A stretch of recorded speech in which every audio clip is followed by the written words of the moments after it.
Welcome to the Esthetician Coach Podcast, a podcast for estheticians that are ready to grow and scale their business to the next level. I'm your host and esthetician coach, Amber Boone.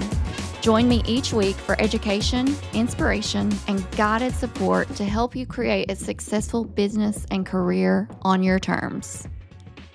Welcome to the Esthetician Coach Podcast. I am so happy you're here. I'm excited to be here. This is my very first podcast episode, guys. My very first one. And I'm so excited to introduce myself, give you guys a little bit of background on me and why I do what I do and why I started this podcast.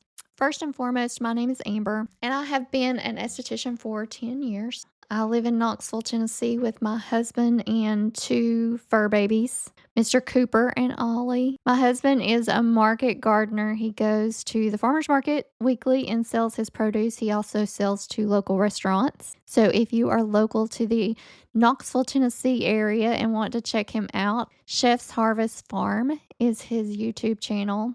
He's been creating some really good content over there. And no, he is not sponsoring this podcast episode, but he should. I'm going to tell him that. No, I'm just really proud of him. And like I said, if you're local and looking for some organic produce or veggies, he's your go-to guy. Cooper and Ollie is our two babies, and Cooper's a lab. He's about 85 pounds. He thinks he's a lap dog, of course. Ollie was rescued. He's a poodle mix, and he was rescued from the small breed rescue here in Knoxville, and he is not a small breed dog. He's about 50 pounds. And he also thinks he is a lap dog. But I love them both very much, and they are our babies. We don't have any kids, so they are our kids. And I just wanted to tell you a little bit about my personal life before diving into my esthetician roles that I've had and where I'm at now. So I was an esthetician for, like I said, 10 years. And I was able to achieve six-figure success working as an esthetician. And now I work as a business development manager with Hydrofacial, and I'm also an esthetician coach. My background and experience in the treatment room includes working for a variety of practices. I worked in med spas, I worked for plastic surgeons, worked in family practice, worked for luxury resort spas, and as a solo esthetician. So I have a pretty diverse background in different settings within the aesthetics industry and working for a variety of different employers and bosses. Some of my favorite in-office treatments to perform: RF microneedling, cool sculpting, hydrofacials, of course regular microneedling, doesn't have to be RF, and IPL. So I love very result-oriented treatments. And I was a little surprised to find this out, because I thought I would be working in luxury resort type spa settings and create a career down that path.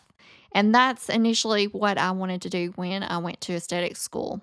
I also wanted to help people with their skin, of course, but I thought I would like more of the luxury resort type spas. But once I started working for a plastic surgeon, I actually fell in love with medical aesthetics. Skincare is also another favorite of mine. I love selecting a good skincare regimen for my clients. This to me is one of the most important things we can do as an esthetician, no matter what area that you're working in, because we all know that 80% of client results happen outside the treatment room.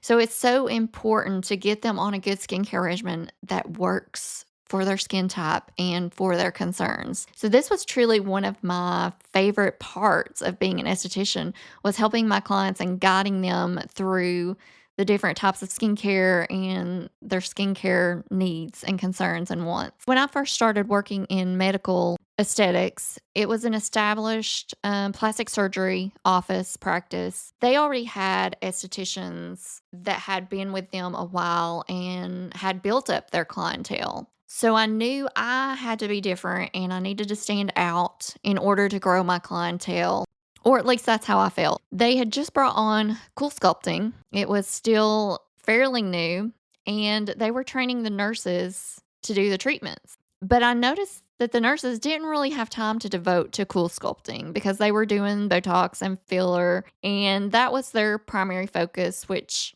that was their job. And they didn't really have time to go back and forth between the Cool Sculpting room. So I saw that opportunity and I asked the practice manager if I could take the lead on Cool Sculpting and be the point person. And at first, she said no, but I kept noticing that it was an amazing treatment and it just needed somebody dedicated to the practice, to Cool Sculpting, to really focus on growth. I went back to her, I asked again. They were willing to think about it. So about a month later, they come back to me and they said, yes, we need somebody to be the point person on Cool Sculpting and really grow the Cool Sculpting practice and devote their time and energy to that. And I was beyond excited that they had accepted me as the lead point Cool Sculpting person. So during that time, I became a Cool Sculpting master. I went to Cool Sculpting University a few times and was booked out for weeks at a time doing Cool Sculpting. It was crazy, the growth that we seen that year from somebody just being dedicated to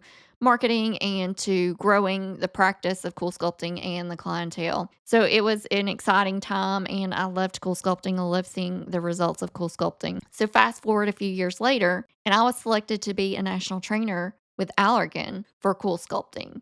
I got to travel across the country teaching and training other Cool Sculpting providers and practices. And that was so much fun. And I absolutely loved getting to do that. And I was so honored and humbled that I got chosen for our area to do that. And that was so exciting to me. But that's when the coaching training bug truly hit me. And when I realized that I would love being a sales rep or doing a training role, something similar on a full-time basis, and maybe getting out of the treatment room for a little while, teaching and training other providers, because that's truly, I fell in love with doing that during my Cool Sculpting journey and in that role particularly. So I started looking for roles rep jobs and training roles that I could apply for, and it wasn't a quick process. I started seeking out a full-time role with reputable companies that I wanted to work for. But I didn't want to just work for anybody, so I was picky of who I wanted to work for. So it took about 2 years,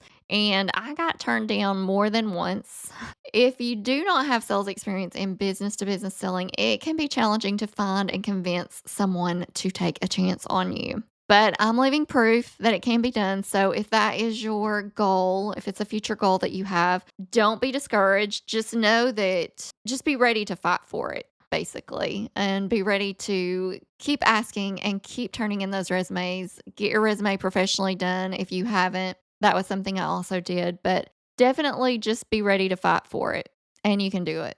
You'll also hear me sprinkle in some manifestation and law of attraction tidbits from time to time during this podcast, just because it's been such a big part of my life and my success, not just in my career, but also in my personal life. So I think that things that have a big impact on us definitely carry over in our day-to-day. So don't be surprised if you hear me talking more about manifestation and law of attraction, because I do believe it is important in any career, no matter what you're doing. So my goal is to teach and help other SDs how to be profitable in this amazing career that you've chosen, because hands down, it is an amazing career. And you have so many different opportunities to be successful. I believe that with my heart and soul.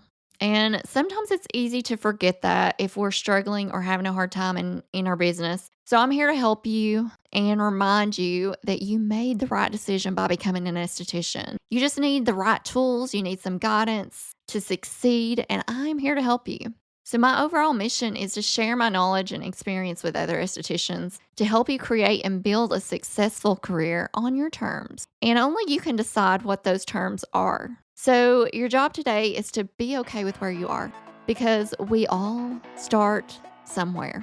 No matter what path we're taking, we're all starting somewhere. Recognize how far you've come and be grateful for your journey. Think about how far you've come to get to where you are now. It's pretty amazing if you sit back and think about the journey. Sometimes I think we tend to forget that because we're so focused on the future and so focused on the goals that we have set for ourselves that we forget about the goals that we've already accomplished. I'm here to remind you not to forget that and to remember that you have come so far and be grateful for that. So I hope that you are as excited about this podcast as I am. And tune in to the next episode where we are beginning to talk about all things of the business of being an esthetician. I look forward to seeing you next time. Thank you for listening to this episode of the Esthetician Coach Podcast. If you want more esthetician growth strategies and tips, go follow me on Instagram at Esthetician Coach. Don't forget to subscribe. I would love it if you left a review and shared it with your favorite estheticians. Keep doing the work, stay positive, and I'll see you next week.